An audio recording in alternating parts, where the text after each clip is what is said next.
अब जैसा कि वो बेहतर उपचारात्मक शिक्षण कर सकते हैं। अब यह व्हाट्सएप आधारित अभ्यास चलता कैसे है? यह अभ्यास के लिए हर सप्ताह जिलावार मैसेज आपको आपके व्हाट्सएप ग्रुप्स में भेजे जाएंगे। उदाहरण के तौर पर आप यहाँ पर एक व्हाट्सएप मैसेज देख पा रहे हैं। इस व्हाट्सएप मैसेज में यह लिखा है कि कक्षा 6 से 8 के विद्यार्थियों के लिए साप्ताहिक अभ्यास जारी किया गया है। यह विद्यार्थी यह अभ्यास शुक्रवार तक पूरा कर लें। अभ्यास के लिए फिर एक नंबर जारी किया गया है। यह नंबर आपको सभी विद्यार्थियों के साथ आगे शेयर करना है। अब यह नंबर के साथ हम आपको एक कांटेक्ट कार्ड भी भेजते हैं, जिसको बच्चे अपने फोन में व्हाट्सएप अभ्यास के नाम से सेव कर सकते हैं। इसी नंबर पर वह हर सप्ताह आकर अपना अभ्यास करेंगे। तो यह एक साप्ताहिक प्रोग्राम है। अब इस प्रोग्राम में प्रक्रिया क्या रहती है, इसको कैसे विद्यार्थी इस प्रोग्राम से जुड़ सकते हैं और अभ्यास कर सकते हैं? तो उसके लिए सबसे पहले विद्यार्थियों को इस नंबर पर एक व्हाट्सएप मैसेज भेजना होगा। वह इस नंबर को सेव करने के बाद जब व्हाट्सएप मैसेज भेजते हैं, आप देख पा रहे हैं कि यहाँ पे एक बच्चे ने हेलो मैसेज लिखकर भेजा।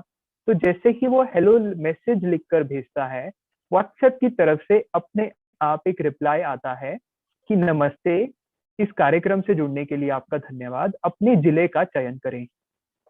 तो इस अभ्यास में एक पहला मैसेज भेजने के बाद बच्चे अपने जिले का चयन करेंगे। मान लीजिए कि मैं बहराइच जिले से हूँ, तो मैं इस अगर फोटो में आप देखेंगे तो मान लीजिए अगर मैं बरेली जिले में हूँ, तो बरेली के लिए 2 भेजे। तो विद्यार्थी यहाँ पर 2 लिखकर भेजेगा अगर वो बरेली जिले से है। अब मान उसके बाद उसी तरीके से बच्चा अपना ब्लॉक चुनेगा, वो किस ब्लॉक में रहता है, किस ब्लॉक के स्कूल में पढ़ता है, वह यहाँ पे उसके लिए सिलेक्शन करेंगे। और साथ ही साथ विद्यार्थी अपनी कक्षा का भी चयन करेंगे। अगर वो कक्षा 6 में है तो वो 1 लिखकर भेज सकते हैं, अगर वो कक्षा 7 में है तो वो 2 लिखकर भेज सकते हैं, अगर वो कक्षा 8 में है वो तो 2-3 लिखकर भेज सकते हैं। तो इस तरीके से बच्चा फिर अपना नाम भी दर्ज करेगा। बच्चे अपना नाम अंग्रेजी, हिंदी किसी भी भाषा में यहाँ पे दर्ज कर सकते हैं। तो जब बच्चे अपने जिले, ब्लॉक और अपना नाम, अपनी कक्षा दर्ज कर देंगे तो उनका एक पंजीकरण हो जाएगा। यह पंजीकरण हर विद्यार्थी को एक ही बार करना है। जब वह विद्यार्थी अपना पंजीकरण कर लेंगे तो उनको यह पंजीकरण का मैसेज भेज दिया जाएगा कि आपका पंजीकरण हो गया है। अब से यहाँ विद्यार्थी हर सप्ताह खेल खेल में अभ्यास कर पाएंगे और जो शिक्षक है वो उन्हें बेहतर सहयोग कर पाएंगे। अब उसके साथ ही एक और मैसेज भेजा जाता है जिसमें यह लिखा है कि अभ्यास शुरू करने के लिए किसी एक विद्यार्थी को चुने। तो आप यहाँ पर देख पा रहे हैं कि हमने इस एग्जाम्पल में शशांक पांडे जो कि कक्षा 7 में है उनको जोड़ लिया है, और दूसरा ऑप्शन यह बता रहा है कि एक और विद्यार्थी को जोड़ें, और तीसरा ऑप्शन यह बता रहा है कि अपना जिला या खंड बदलें। तो जो इस कार्यक्रम है, ये कार्यक्रम में हम एक व्हाट्सएप नंबर के जरिए बहुत सारे विद्यार्थियों को जोड़ पाते हैं। कई बार हमारे ही घर में 1 से ज्यादा बच्चे होते हैं, हम 3 भाई बहन होते हैं, तो वो सभी एक फोन के जरिए अभ्यास कर सकते हैं। अगर किसी दोस्त के पास फोन नहीं है तो वह भी किसी और अपने दोस्त के फोन पर जुड़कर अपना अभ्यास कर सकते हैं। तो अगर मान लीजिए घर में 1 से ज्यादा विद्यार्थी हैं या हमें किसी और विद्यार्थी को जोड़ना है, तो उसके लिए हम यहाँ पे आप देख पा रहे हैं एक और विद्यार्थी को जोड़ने के लिए 2 भेजे। तो विद्यार्थी यहाँ पर 2 लिखकर भेजेगा। जैसे ही वो 2 लिखकर भेजेगा, वह दोबारा से एक और विद्यार्थी को जोड़ सकता है, जिसके लिए वो कक्षा चुनेगा, और कक्षा चुनने के बाद वह उस विद्यार्थी का नाम दर्ज करेगा। तो नाम दर्ज करने के बाद हम एक और विद्यार्थी को उसी नंबर पर जोड़ पाएंगे। तो इसी तरीके से हम बहुत सारे विद्यार्थियों को एक ही फोन से जोड़ सकते हैं, ताकि हम एक फोन से बहुत सारे विद्यार्थियों तक पहुंच पाए। अब जब सभी विद्यार्थी अपना पंजीकरण कर लेंगे, तो वह बारी बारी से अभ्यास कर सकते हैं। अभ्यास को शुरू करने के लिए उनको एक विद्यार्थी को चुनना होगा। मान लीजिए यहाँ पर अगर मैं शशांक पांडे के लिए अभ्यास शुरू करना चाहता हूँ, तो मैं उसके लिए एक भेज दूंगा। बच्चे को, विद्यार्थी को एक लिखकर भेजना है। मैं जैसे ही एक लिखकर भेजूंगा, मुझे एक मैसेज भेजा जाएगा कि क्या आप मैथ सप्ताह 17 का अभ्यास प्रारंभ करना चाहते हैं। आपसे एक एक करके प्रश्न पूछे जाएंगे। अगर मैं अभ्यास को करना चाहता हूं तो मैं एक लिखकर भेज दूंगा। अगर मैं अभी अभ्यास को नहीं करना चाहता हूं तो मैं दो लिखकर भी भेज सकता हूं। मान लीजिए जैसे ही विद्यार्थी एक लिखकर भेजता है, तो उससे एक एक करके सारे प्रश्न पूछे जाएंगे। तो यह प्रश्न ऑब्जेक्टिव टाइप प्रश्न होते हैं, जिसका उत्तर बच्चों को दिए हुए विकल्प संख्या में ही देना होता है। विद्यार्थी को पूरा उत्तर टाइप नहीं करना है। तो उत्तर देने के लिए आप यहाँ पर देख पा रहे हैं, जैसे कि दिए गए अबैकस द्वारा कौन सी संख्या दर्शाई गई है। तो विद्यार्थी दिए गए विकल्पों को देखेगा, पढ़ेगा। तो यहाँ पर विद्यार्थी यह देखेगा कि इस चित्र में क्या पूछा गया है, इस प्रश्न में क्या पूछा गया है, और वह सही विकल्प भेजेंगे। अगर वह यहाँ पर पूरा उत्तर टाइप करते हैं, मान लीजिए 91 इसका सही उत्तर है, तो यह उसको एक्सेप्ट नहीं करेगा। यह विद्यार्थी को बोलेगा कि आप कृपया सिर्फ विकल्प संख्या में ही उत्तर दें। तो विद्यार्थी विकल्प संख्या भेजेगा और ऐसे करके एक एक करके प्रश्न सारे प्रश्नों का उत्तर देता रहेगा। यह प्रश्न एक एक करके अपने आप आते रहते हैं और विद्यार्थी अपना समय ले सकते हैं इसका उत्तर देने के लिए। कोई इसमें समय की पाबंदी नहीं रहती है कि हर उत्तर को 1 मिनट में देना है। विद्यार्थी अपना समय ले सकते हैं।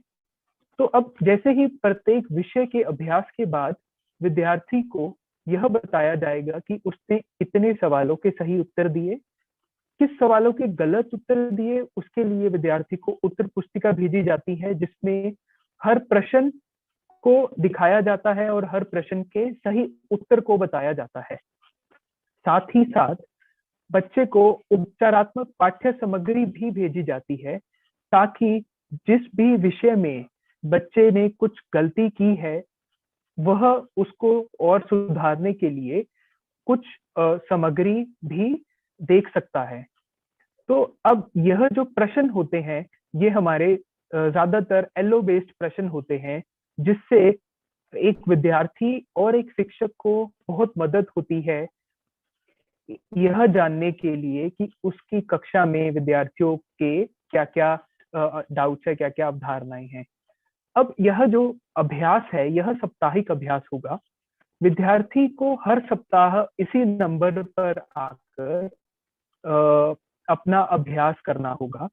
और यह जो अभ्यास है, ये हर शनिवार इसी व्हाट्सएप नंबर पर लागू किया जाएगा। तो हर शनिवार आपको व्हाट्सएप के जरिए जिलावार मैसेज भेजे जाएंगे। आपको उन मैसेज को अपने बच्चों तक पहुंचाना है। तो जैसे ही एक विद्यार्थी अपना अभ्यास पूरा करते हैं, और अगर तो एक मैसेज भेज दिया जाता है कि यदि आपने एक से ज्यादा विद्यार्थियों को जोड़ा हुआ है, तो अगले विद्यार्थी का अभ्यास शुरू करने के लिए हेलो या नमस्ते लिखकर भेजें। और अगर सभी विद्यार्थियों ने इस सप्ताह का अभ्यास पूरा कर लिया है, तो अगले शनिवार या रविवार मैसेज भेजें। तो मान लीजिए मैंने एक और विद्यार्थी को जोड़ा हुआ है, तो मैं हेलो लिखकर भेज दूंगा। जैसे ही मैं हेलो लिखकर भेजता हूँ, तो यह बोलता है आपका पुनः स्वागत है, अभ्यास शुरू करने के लिए किसी एक विद्यार्थी को चुनिए। मान लीजिए मैंने शशांक पांडे के लिए पहले ही अभ्यास कर लिया है, और मुझे अब दूसरे विद्यार्थी जिनको मैंने इसी फोन नंबर पर जोड़ा हुआ है, उनके अभ्यास के लिए मान लीजिए मैंने हर्ष अरोड़ा को जोड़ा हुआ है। तो क्योंकि हर्ष अरोड़ा कक्षा 5 के लिए ये 2 बोल रहा है, तो विद्यार्थी यहाँ पर 2 लिखकर भेज देगा। तो यह बहुत ही सरल है। अगर शशांक पांडे को अपना अभ्यास करना है तो हम 1 लिखकर भेज देंगे। अगर हर्ष अरोड़ा को अपना अभ्यास करना है तो हम 2 लिखकर भेज देंगे। अगर हमें किसी भी समय एक और विद्यार्थी को जोड़ना है तो इस मैसेज के जरिए हम ये देख पा रहे हैं कि हमें 3 लिखकर भेजना है। अगर मैंने अपने जिला या खंड को गलती चेंज करना है, बदलना है, तो मैं 4 लिखकर भेज दूंगा। बहुत ही जल्द यहाँ पर हम यूडाइस का भी इंटीग्रेशन करेंगे। तो बच्चा जो है, जो विद्यार्थी है, उसका जो पंजीकरण है वह एक स्कूल के स्तर पर होना शुरू हो जाएगा। अब इस कार्यक्रम में शिक्षकों की क्या जिम्मेदारी रहती है? तो शिक्षकों की जिम्मेदारी है RRSS। हर शिक्षक को इसको याद करना है। R means receive, R means read, S means share और अगला S मीन्स सपोर्ट। तो रिसीव का यह मतलब है कि आपको व्हाट्सएप अभ्यास के दिशा निर्देश व्हाट्सएप पे प्राप्त होंगे। आपको अभ्यास के जारी व्हाट्सएप नंबर को खुद भी अपने फोन में सेव करना है और जो भी दिशा निर्देश आपको भेजे जाते हैं आपको उनको ध्यान से पढ़ना है और कोई भी संदेह है तो उनको अपने अधिकारियों से तुरंत स्पष्ट करना है। यह मैसेज साप्ताहिक मैसेज रिसीव करने के बाद आपको जो भी दिशा निर्देश हैं वो सारे अपने विद्यार्थियों और उनके अभिभावकों को व्हाट्सएप ग्रुप के जरिए आगे शेयर करना है। और यह भी करना है, यह भी इंश्योर करना है कि आप अपने विद्यार्थियों की इस पूरी प्रक्रिया में सहायता करें, उनके अभ्यास में सहायता करें, उनको बताएं कि इस अभ्यास को कैसे करना है और यह सुनिश्चित करें कि आपके हर विद्यार्थी इस कार्यक्रम में हर सप्ताह अपनी भागीदारी सुनिश्चित करें। तो हर शिक्षक की जिम्मेदारी है RRSS अभ्यास के दिशा निर्देश को रिसीव करना, नहीं मिले हैं तो अधिकारियों से बातचीत करना, उनको पढ़ना, उनको अपने विद्यार्थियों से शेयर करना और यह सुनिश्चित करना कि उनके हर विद्यार्थी हर सप्ताह इस कार्यक्रम में भागीदारी है। अब इस कार्यक्रम से जुड़ा हुआ एक और पहलू यह है कि इस कार्यक्रम में जो भी विद्यार्थी सहभागिता जितनी भी है उनकी हम उसको जिलावार, जिला के स्तर पर देख सकते हैं, जान सकते हैं, ट्रैक कर सकते हैं। तो यहाँ पर आप यह देख पा रहे हैं कि हमने एक किसी एक जिले के लिए, किसी एक कक्षा के लिए हम यह देख पा रहे हैं कि कितने बच्चों ने अभ्यास शुरू कर लिया है, वह कितने बच्चों ने अभ्यास अपना पूरा कर लिया है, उनके किस सप्ताह में किस सब्जेक्ट में कितने कितने परसेंटेज मार्क्स आ रहे हैं, किस जिले में क्या भागीदारी है और किस किस सप्ताह में क्या क्या परफॉर्मेंस है, वह सारा कुछ हम जिला स्तर पे देख पाते हैं। अब जो भी विद्यार्थी कर रहा होता है, जैसे कि हमने पहले भी देखा, वह सारा जो बच्चों का, विद्यार्थियों का जो एक भागीदारी का और एक उनके प्रदर्शन का रिपोर्ट है, वह शिक्षकों को एक व्हाट्सएप नंबर के जरिए प्रदान किया जाता है, जो कि बहुत ही आसान रहता है किसी भी एक शिक्षक के लिए। तो आप यहाँ पर ये देख पा रहे हैं कि मैं अगर एक कक्षा 8 का शिक्षक हूँ तो कक्षा 8 की भागीदारी और प्रदर्शन रिपोर्ट मुझे व्हाट्सएप के जरिए भेजी गई है। भागीदारी और प्रदर्शन रिपोर्ट में अब यहाँ पर आप एक रिपोर्ट देख पा रहे हैं, यह एक प्रदर्शन रिपोर्ट है जिसमें मैं हर सप्ताह में कौन से एलओ के बच्चे ने अभ्यास किए, उसमें मेरी कक्षा में बच्चों का क्या परफॉर्मेंस रहा, वह सब कुछ मैं देख पा रहा हूँ। कितने बच्चों ने भागीदारी की, उन बच्चों में से कितने बच्चों ने 40 से कम मार्क्स लिए, 40 से ज्यादा लिए, 70 से ज्यादा लिए। तो इस तरीके से मुझे बहुत ही आसान तरीके से अपने बच्चों की सारी अवधारणाएं, उनके सारे जो परफॉर्मेंस है, भागीदारी है, उस सब के बारे में रिपोर्ट मिल जाती है। और यह जो डेटा है, इस सारे जो डेटा को हम जो हमारे शिक्षक हैं वो बेहतर उपचारात्मक शिक्षण के लिए उपयोग कर सकते हैं। यहाँ पे आप देख पा रहे हैं कि मैं हर कक्षा के लिए यह देख पाता हूँ कि कौन से बच्चे किस सब्जेक्ट में कैसा परफॉर्म कर रहे हैं और कितने बच्चे मेरी कक्षा में एब्सेंट हैं किसी एक सप्ताह के लिए, मैं उनकी भागीदारी सुनिश्चित कर सकता हूँ इस रिपोर्ट के जरिए। मैं यह भी देख सकता हूँ कि कौन से बच्चे ऐसे हैं जो अभी शायद मेरी क्लास में बिगिनर लेवल पे हैं, जिनको किसी एक टॉपिक में शायद मेरी मदद की जरूरत है। कौन से ऐसे बच्चे हैं जिनको थोड़ा और मदद देने की जरूरत है, कौन से ऐसे बच्चे हैं जो शायद अच्छा कर रहे हैं। तो यह सब कुछ जो हमारे